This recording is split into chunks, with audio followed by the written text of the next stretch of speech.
Welcome to Talkin Trades. With me, as always, is the Business Manager Financial Secretary for the Atlanta North Georgia Building Trades, Randy Beall. Atlanta North Georgia Building Trades is also known as GeorgiaConstructionCareers.com. There you go. Welcome. So today, I thought we would dispel some rumors and address some frequently asked questions about trade unions and the labor movement itself. I think there's a lot of misinformation.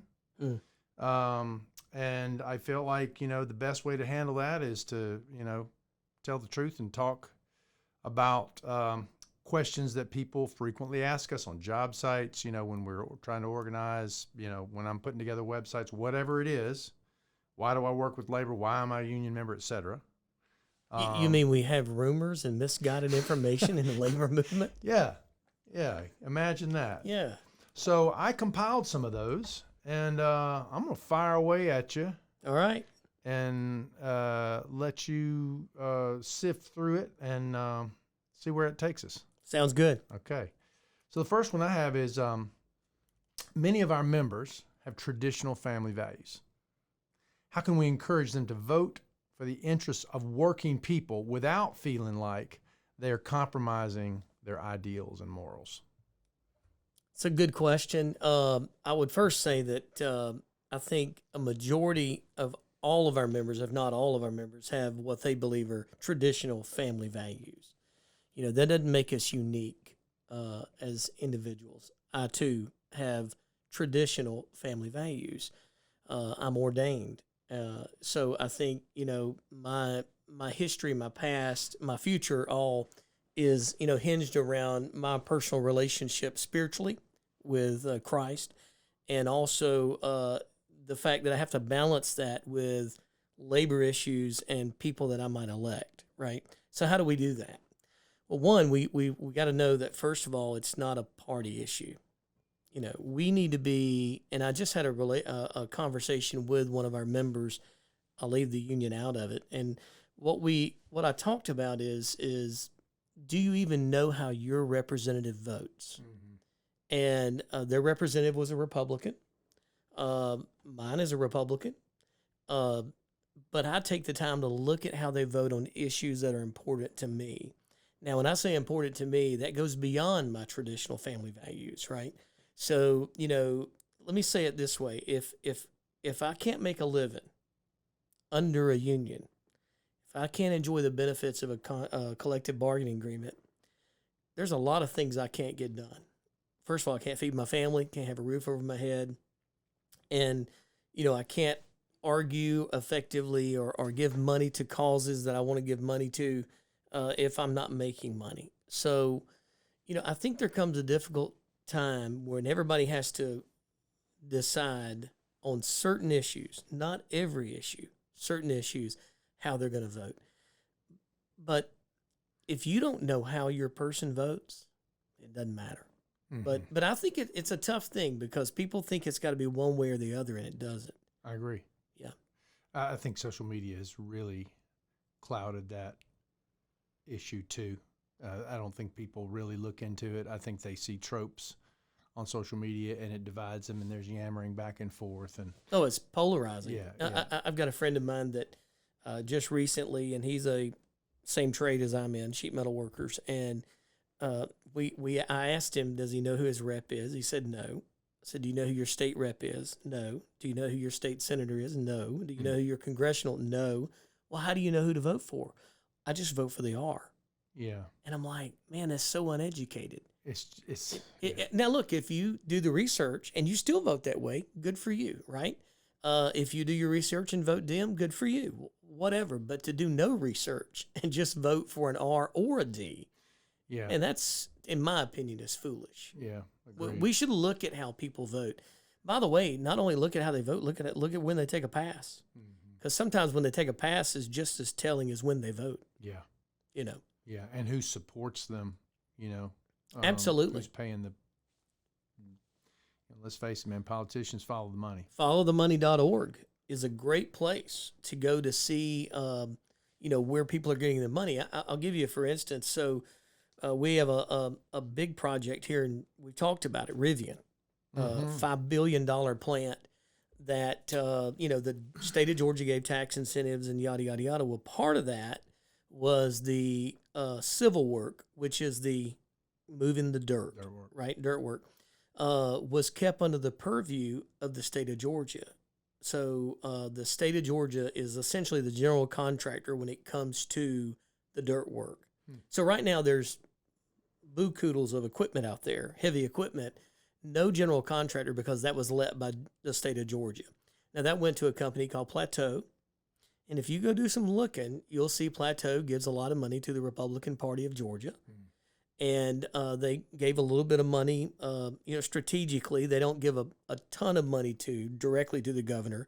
But believe me, when it goes to the Republican Party of Georgia, they know how to filter the money to the places where they want to win the higher offices, right? So it's of no, it's no wonder why they get that work. Yeah. There's a relationship. There's a reason why C.W. Matthews gets a lot of work on interstates up and down Georgia.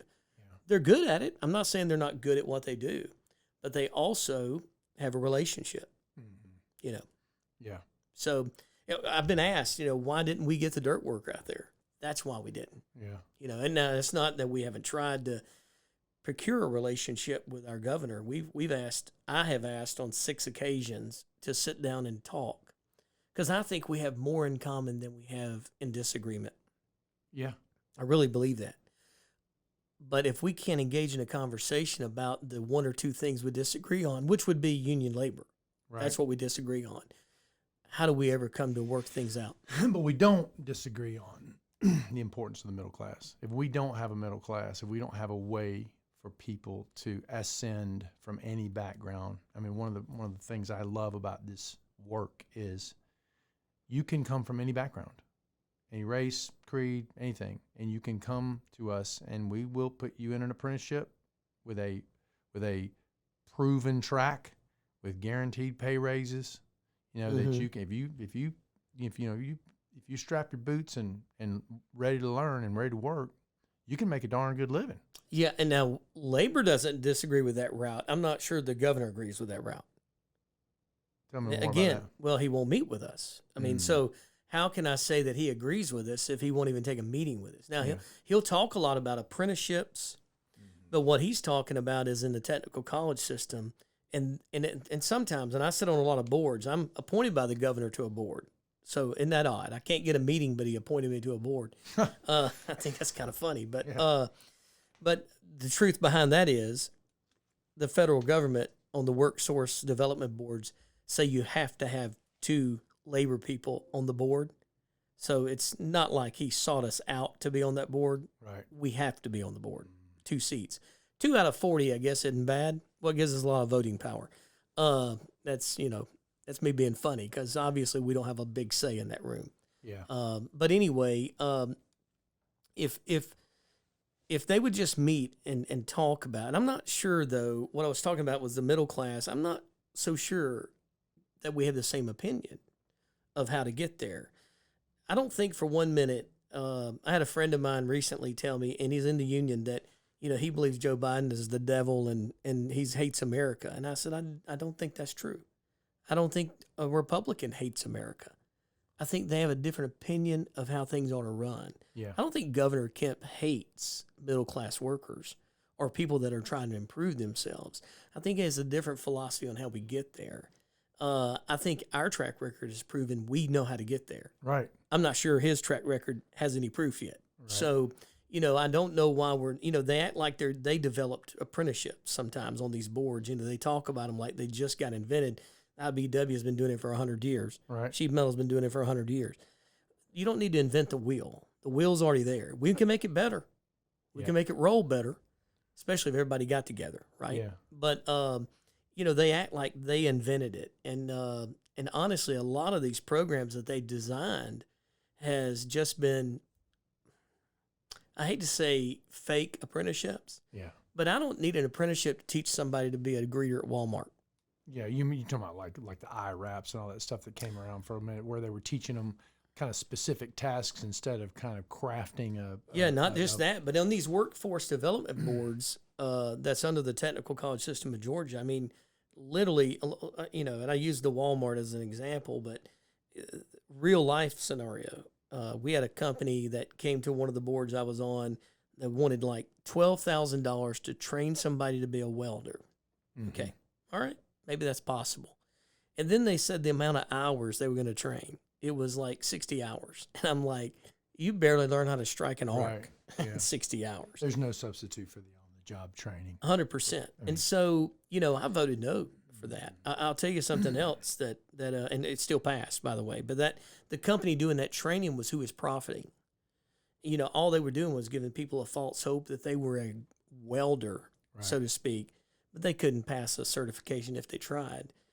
So the other thing that when we talk about the middle class and how to build them up and right now we're talking about workforce development because these boards they have a lot of money and they supposedly train people is I've taken a stand that if an organization comes to them, the workforce development board that we sit on and wants money, if they do not have a proven track to the middle class, which means paying the prevailing wage in the area, like Atlanta's $28 an hour. If you don't have that in your plan, I vote no. And I sit on the executive board. I encourage all the members to vote no. Now, that doesn't always happen, but created some good conversation. Why do we train people for an $18 an hour job and think we're going to change their circumstance? Mm-hmm. I don't do it. And there's no upward mobility in that. Right. I mean, I think one of the things that we try to do as Union Up is show a broader palette of opportunities because you're not just getting in as an apprentice, you're ultimately going to turn out as a journeyman. And then when you can be a foreman and then you can be a supervisor and you can be a vice president. We have members card carrying yellow tickets in their pocket that own companies. It's just as upwardly mobile a track as anybody could want. Right. But when you go back to that to traditional values, right? It's good to have values. It's good to have morals. It's good to have good character. You can do all those things and still vote for labor. Yes. And a vote for labor is not union labor. The majority of this company or majority of this country is labor. There's more blue collar than there is white collar and business owners. And we want business owners to be successful. Don't get me wrong. You have to have good business and you have to have profitable business. But, how do we get people off poverty and all, a lot of our members, and I don't know all the reasons they would vote for a non-labor supporting candidate, Republican or Democrat. I don't care. Non-labor supporting is the way I want to say it. Is, they'll say, well, they're misusing the welfare system or this and that and the other.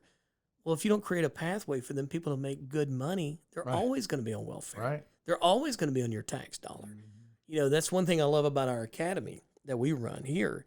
We're taking people from those sectors who don't have a future, and we're putting them into apprenticeships after training that is going to get them beyond the living wage. Yeah. So that's how we make a difference. And Georgia Youth Build. Yeah, the Youth Build and Georgia Building Trades Academy.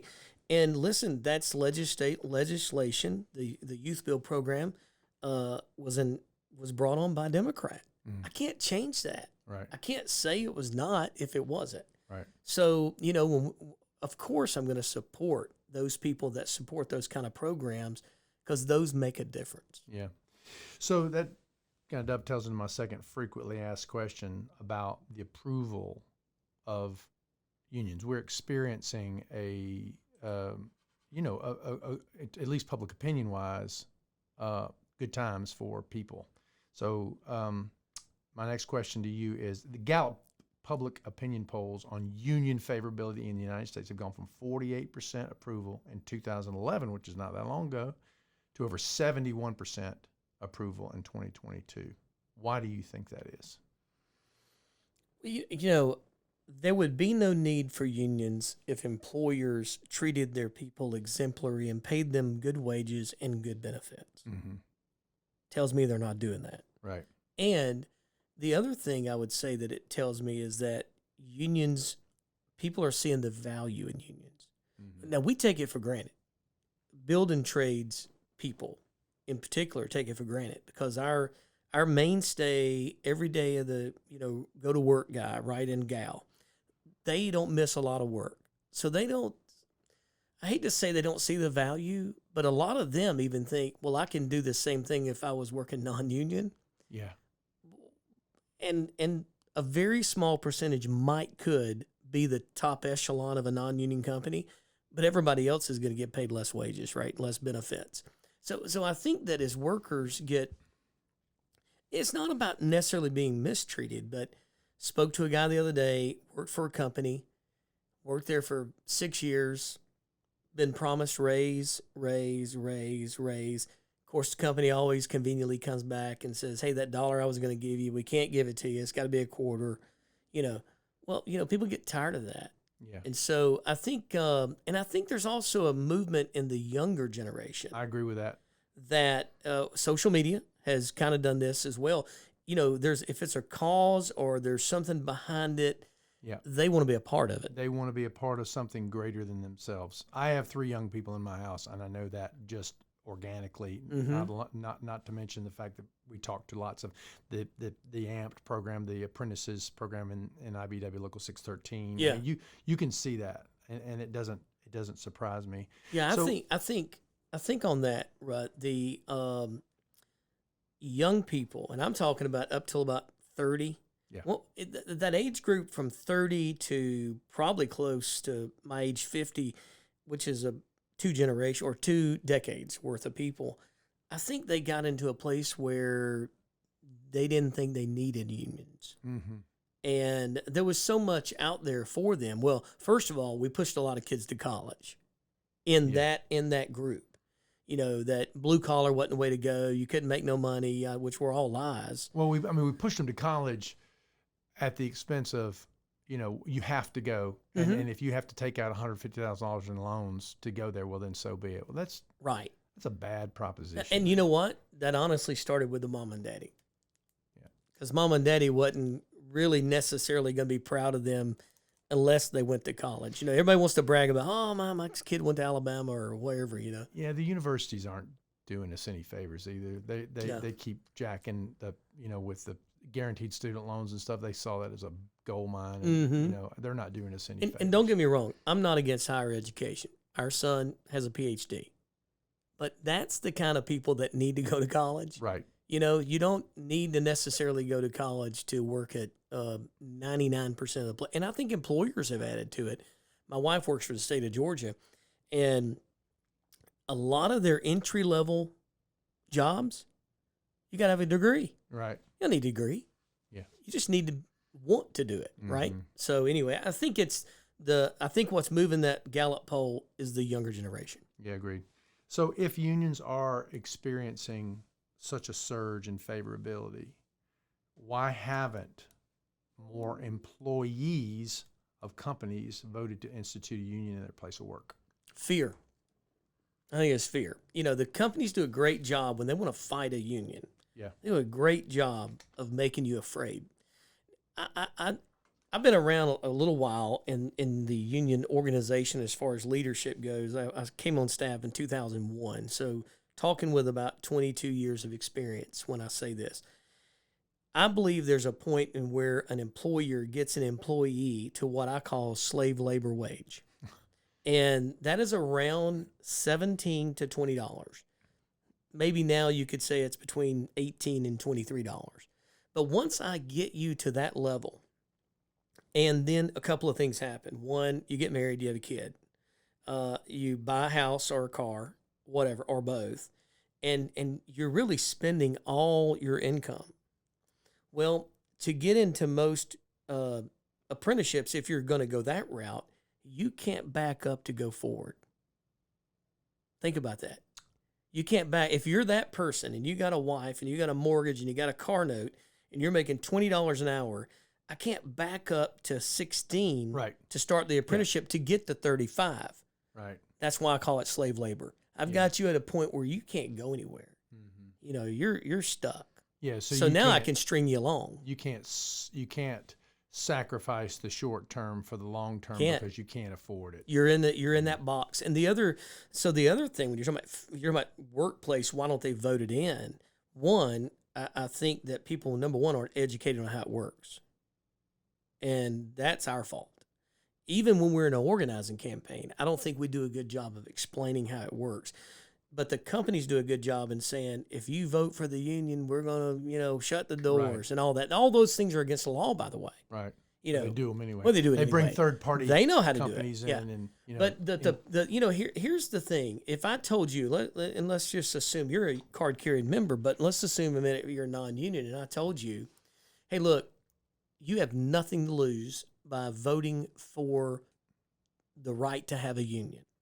You're not voting for me, by the way. You're voting for yourself. Yeah.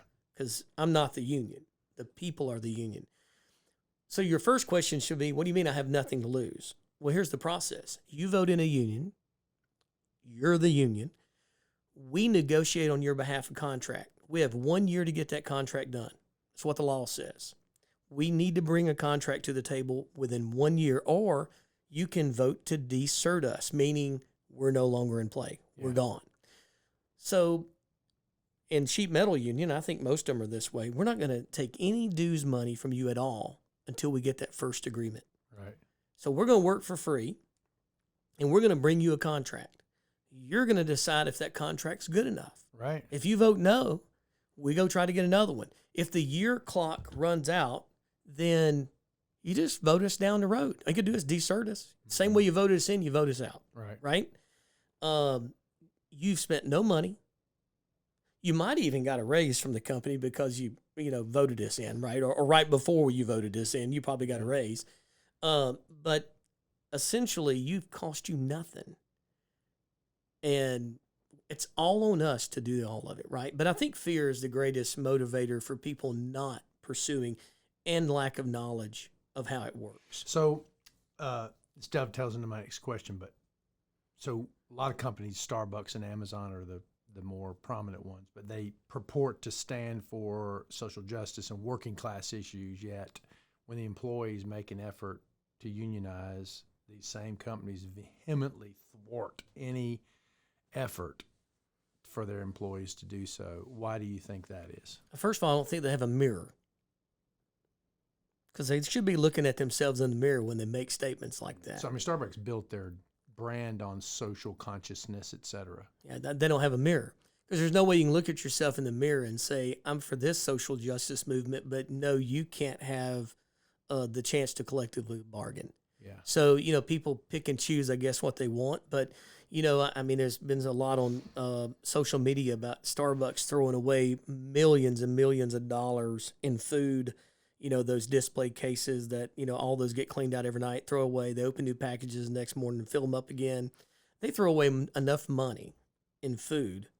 They throw away the plastic package stuff? Yeah, so they actually open the packages, put the food out, and then at the end of the day throw them out. But they also throw away a bunch of, there was a TikTok thing out there some lady did of Starbucks. She worked there that had all these packages of food that they throw away. They were probably expiring in the next day or two. Yeah. Oh, my goodness, give it to somebody. I mean, but even in the display case, I ain't figured out why they ain't got wax figurines, But anyway, it seems like it would save a lot of money. You know what? With that money, they could give it to their employees, But they'll spend more money. Most businesses will spend more money fighting a union, fighting their employees. It's not fighting us. Yeah. It's fighting their employees to keep somebody out to help them negotiate. Here's what I also tell people that's trying to think about organizing. If your company's willing to spend all that money, we're talking millions of dollars, to keep a union from collectively bargaining, you ought to be in support of it, because you know that if they can afford to spend all that, what can you afford to gain? Yeah. And there's a reason they're spending it. So how can labor be seen as pro-worker and not anti-profit? So there's a fine line. So people need to understand, first of all, how negotiations work. Negotiations don't work with a gun in your hand. So there's one thing that I think, there's several things I think we as labor should do a better job of telling our members about, and negotiations is one of them. So, negotiations, some people think the unions just come in, throw a demand down on the table, and it's take it or leave it.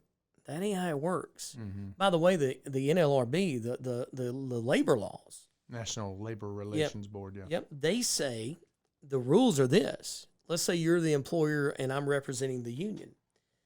There's only one person at this table can throw down an offer and say that's the last and final, go vote it. Mm-hmm. Who is that? It's the employer. Yeah. Labor can't do that. Yeah. So I'm not saying they can do that the first meeting, but after good faith, arm's length negotiations, passing the baton back and forth, and let's all understand what happens. The union asks for the mountain.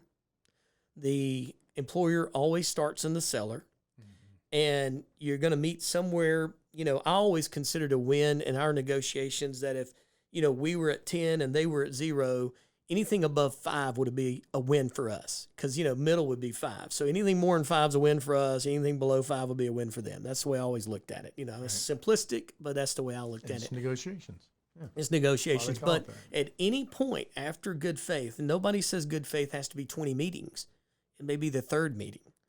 The employer has the right to say, this is my last and final, go vote it. Now, your membership's either going to vote it up or vote it down. Now, if you vote it down, then, some unions have arbitration, some have other mechanisms that they do. Strikes went out a long time ago, so we don't have that right, to strike. But I think that's an important thing for our members to understand is it's not grab them by the throat and tell them what they're going to do.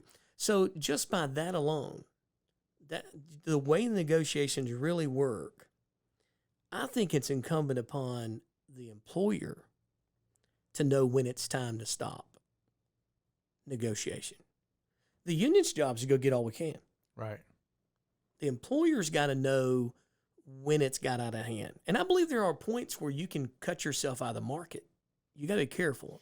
But labor votes or negotiates for more than just wages. Of course, yeah, right. Benefits and everything. But you know what, though? I had a contractor tell me this a long time ago, and I agree with him. Everything's money. Everything is money. Yeah. If I negotiate 5 more minutes on break, that's money. Yeah. Everything is money. And so, I remember one time down at Fort Benning, I was negotiating an agreement over the civil service, or not civil service, but the contract workers down there, not building trades, but metal trades. And we had negotiated an extra 15 minutes into the break. And the money end of the deal was still good. But, the members were like, oh, that's not enough money. And I said, and I forget the exact numbers, but it was high. I was like, y'all realize this is a $18 million package, right? Over a 5-year period. And they're like, there's no way. I said, well, that 15-minute break times 1,500 workers at an average wage of XYZ is worth $7 billion.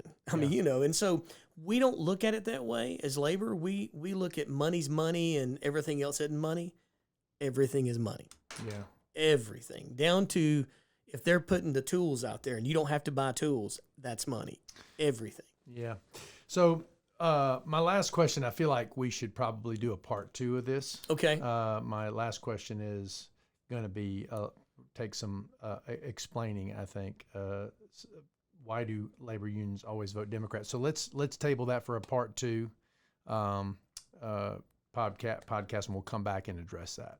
Sounds good. It's going to be a long discussion because we don't always vote Democrat. Okay. And it will also get into the family values. Okay, cool. We'll be back on another edition of Talkin' Trades. Thanks for joining us. Thanks.